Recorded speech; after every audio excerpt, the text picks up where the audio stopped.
हज काउंसिल और ministry of minority affairs ने मिल करके लगभग 3 महीने पहले पूरे हज की तैयारियों की प्रक्रिया प्रोसेस शुरू की और बिचौलियों की भूमिका को खत्म करने का जो प्रोसेस हम लोगों ने शुरू किया है उसका एक नतीजा है कि सब्सिडी के खत्म होने के बावजूद भी हज यात्रियों पर कोई भी नाजायज बोझ नहीं पड़ने दिया गया।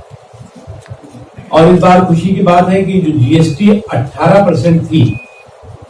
हज यात्रा पर, वो जीएसटी अब 5% हुई है और जिसका नतीजा है कि कई ऐसे इम्बार्केशन पॉइंट हैं जिस इम्बार्केशन पॉइंट से कि बहुत बड़े तादाद में जो हज यात्री हैं उनको राहत मिलेगी।